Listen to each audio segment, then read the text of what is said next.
Well, hello. So we are back, and we had so much material to cover that we ended up needing a part two. Last week's episode was so much fun to make, and we still have about half of our material to get through. So go see our stuff on YouTube on Friday. But for now, we're going to talk about some end time theory. All right. So basically, it's very interesting, this conspiracy, because is it aliens? Is it big government? Is it big church? What is it? All the above. Yeah.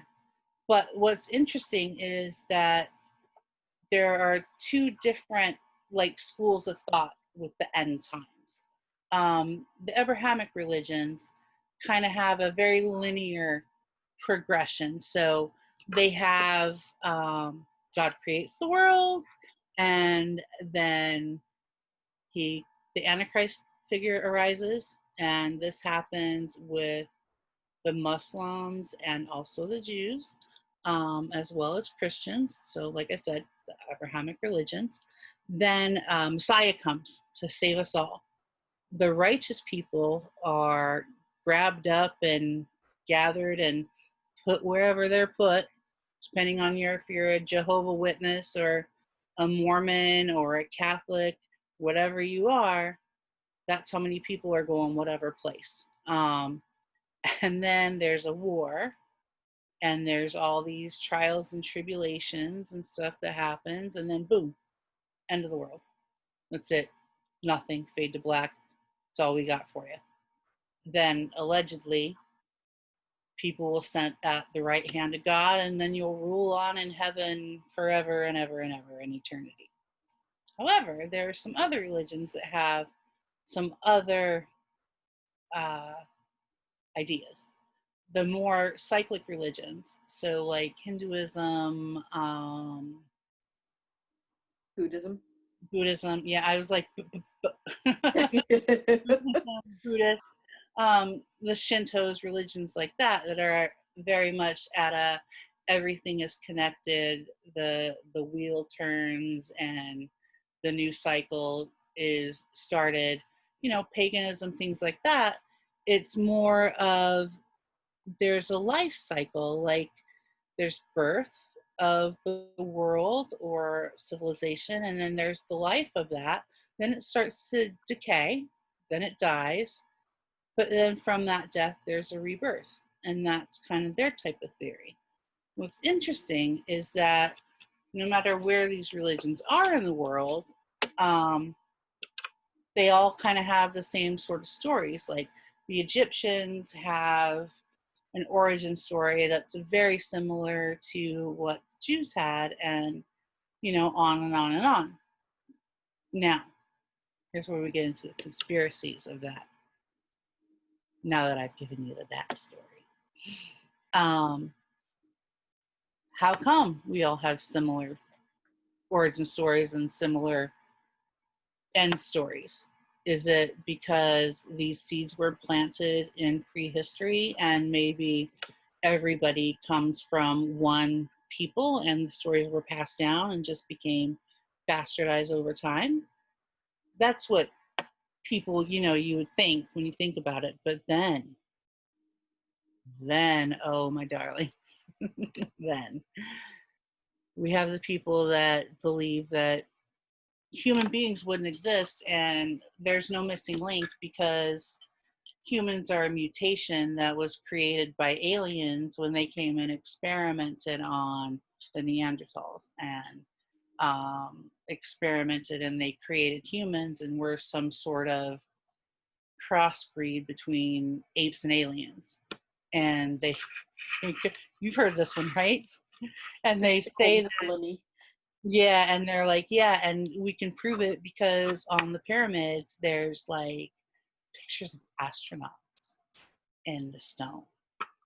And, obviously that makes it true because not only are there pictures of these alien figures in the stone in Egypt, but they're also over in Peru and the pyramids there, which is, yes, technically true. But You I'm more want to? interested to figure out how everybody's got these same ideas. Like, were we all grown in some sort of petri dish on a spaceship and then just like scattered around, or like what's the deal? Well, okay, so humanity, as we know it, evolved from a certain point, and I think maybe there were different tribes, and like the strongest one is the one that passed on their stories, or maybe they all kind of got together and the shamans, like they had to say, well, how are we created? People started getting curious about where did we come from. Someone had to tell them, so obviously it would be like someone they trust, a holy figure. And did they just say, okay, well, we came from this, and that story was perpetuated and the myth stayed, and as the original core parts of humanity, that one little tribe that started out, spread out and became bigger and bigger and bigger and moved out in their waves. Every branch, then it was like a game of telephone, and every branch got kind of a different story. I mean, that's my theory. There'd Or, also have to be a lot of land bridges. yeah, well, or it was aliens. Yeah, aliens. Because I say it it, was aliens, but it was probably aliens. yeah, it also doesn't make sense, really, if it was evolution, honestly, now that we're getting there. It doesn't make sense if it was evolution for humanity to spring up only in one place. It had to have formed in different places at around the same time, but not at exactly the same time. And then either come together because it was easier to live together, or because it was easier to be with other creatures that were like themselves. Um, and so that's how people ended up together in societies. And I mean, I don't know. It really is. It is very, very, very interesting how all the stories are somewhat similar. Like, there's a relatively similar story about how people got fire, um, That's true. across civilizations. There's relatively similar stories. Oh, here we go. There's relatively similar stories from the Egyptians to other like pagan religions, for example, of the birth of a holy figure who then lives his life and does miracles and then dies and is reborn. Well, And with that though, the church integrated a lot of pagan stories in order to Mhm. get pagans to join. So that makes sense that it would have similarities there. But the pagan stories, like, how come they're so similar to the Egyptian stories when we're talking about people like the Celts who didn't really have contact with people from Egypt, and their stories are still similar? Yeah, that's the weird part. That's the But weird. at the same time, you've got the Egyptians influencing the Greeks, influencing the Romans, influencing the church. The church goes and influence and brings in the Celts, and it's all mixing. Right, but the Celts had that story before the church ever got to them. Right, but how do we know that the church didn't get it from the Celts and Oh, integrate it with something else? So, so like, it went from Egyptian to Greek to Roman to the church, and then the Celts came in. but the church already had Jesus before. Right. So there was, what if he was the guy, but what if, he didn't get resurrected? What if that came later? I mean, we would never know because all of that stuff, the original, first stuff has kind of been destroyed, Yeah. because they declared what was canon and everything else was a heresy. So, Yeah. I mean, that could be.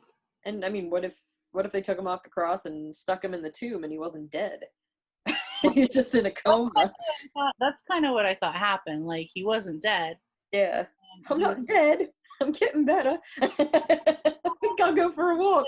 like previously injured, right? And then like he slept it off or whatever. He slept it off.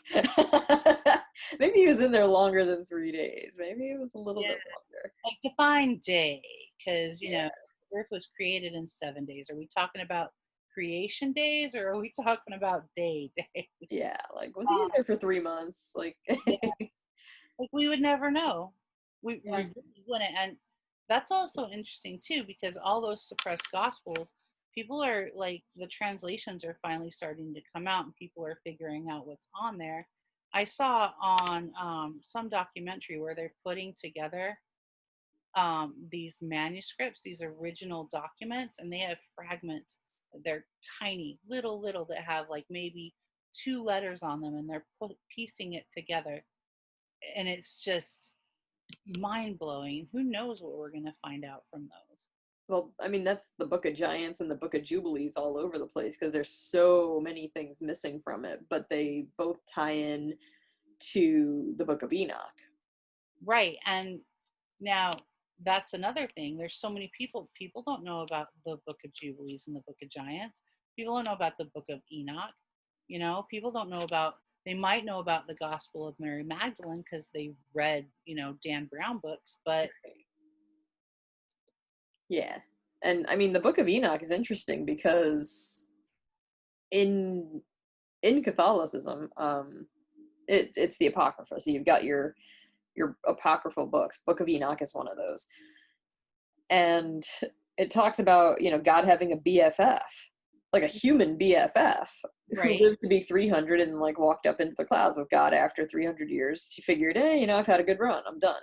mm-hmm. And goes walking off with him. But we don't hear about that. And Jesus mentions it briefly in Mm-hmm. the New Testament. Like he says, something about Enoch and basically, oh, we can all be like Enoch. And that just gets glossed over completely. And all of a sudden we're in this other area. And we kind of skip over the parts where, Jesus curses a fig tree because he's pissed because it's not bearing fruit when he wants it to. Um, Right, so we kind of skip over the parts where he's talking about his humanity mm-hmm. and And acting as a human, right, yeah, and not only that, but also telling us that we can evolve. right, and that we are imperfect beings, and he's an imperfect being. Right. Um, yeah, that's the biggest conspiracy ever, really. Oh yeah, I mean, Please and no that's further why we're crime. here today. We want to live. We have children. Please don't kill us.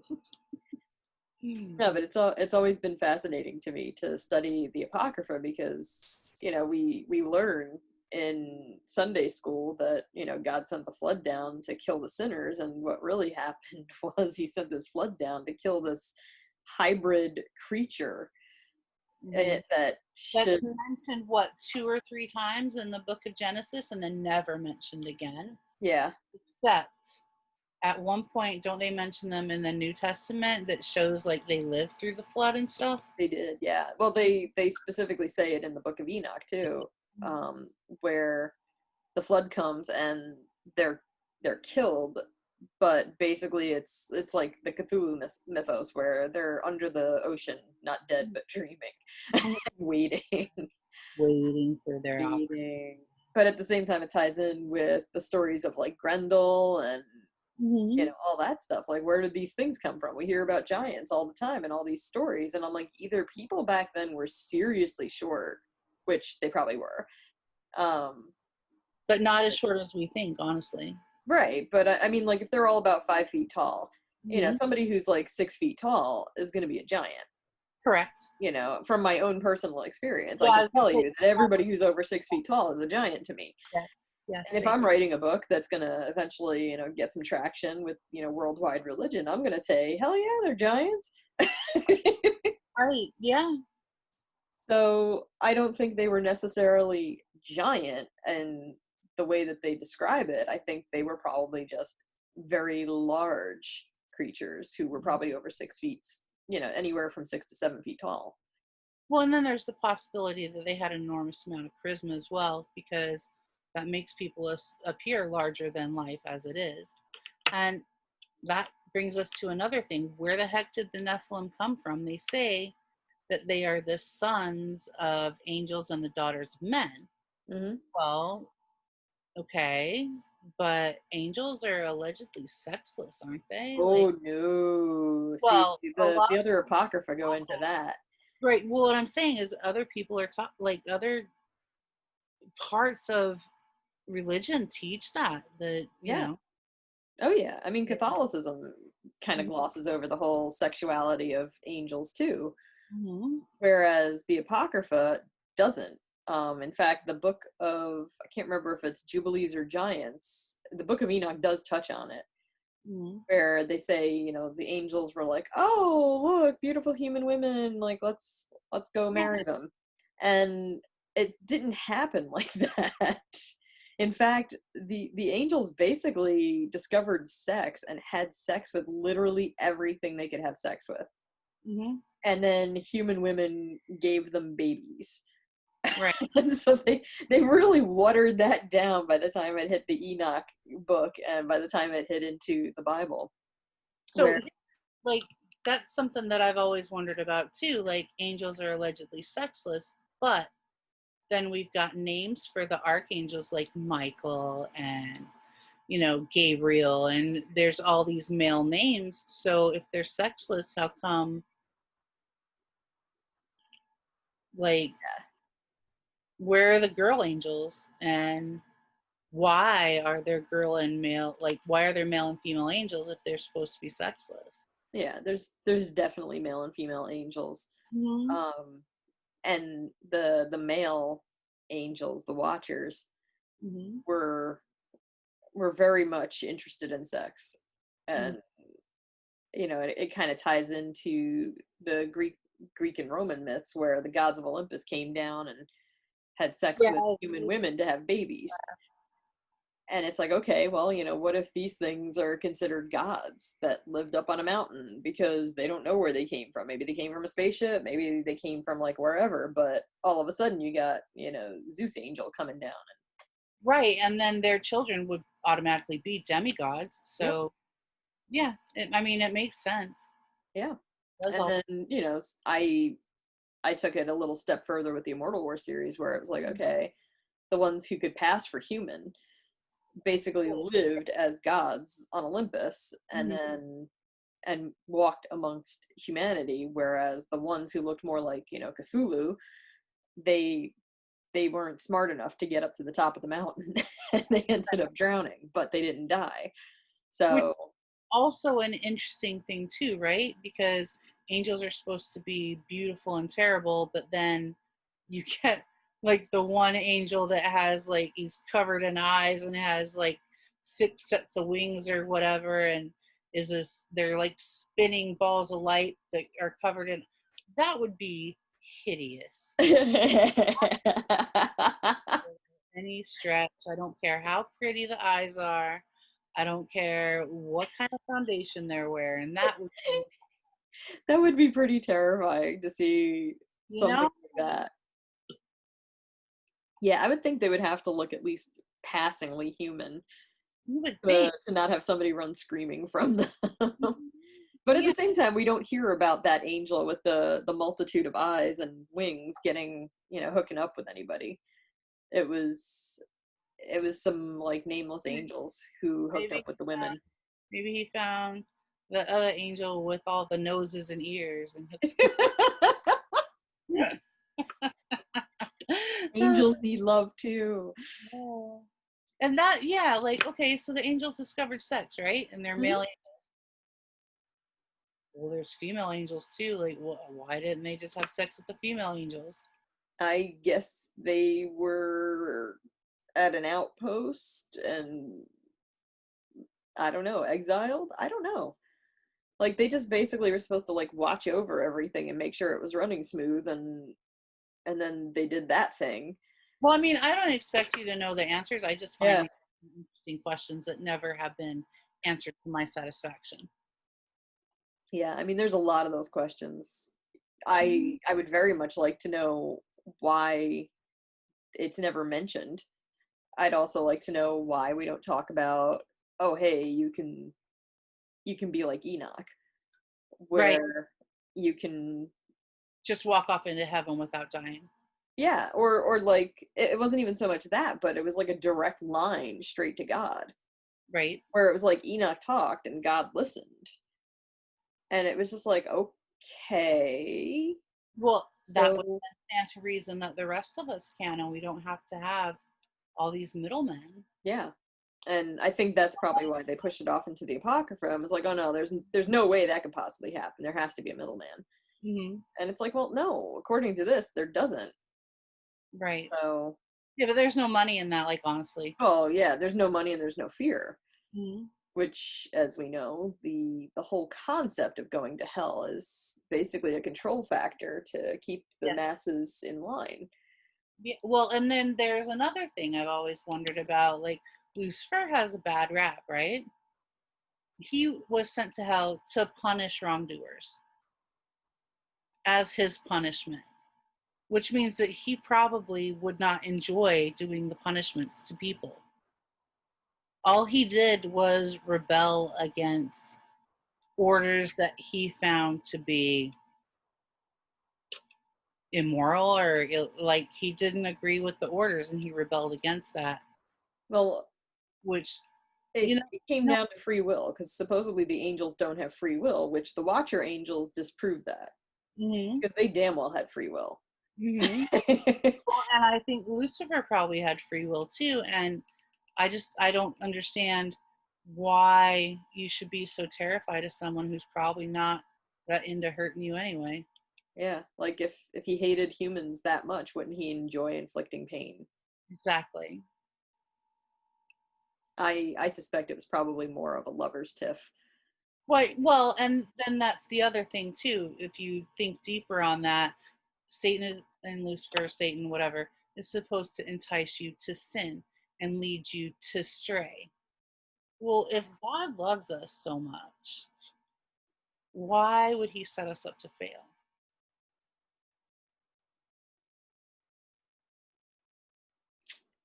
Therein lies the rub.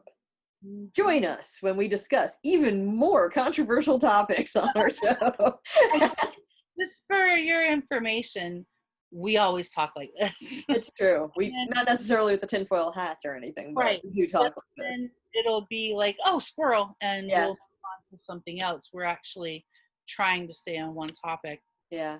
the moment, even though we're jumping. Without straying to why is chlorophyll? Yeah. Why is chlorophyll? What is its purpose? Really? Yeah. It's true. So, Yeah. but seriously, join us. We'll see Yeah. you on Friday.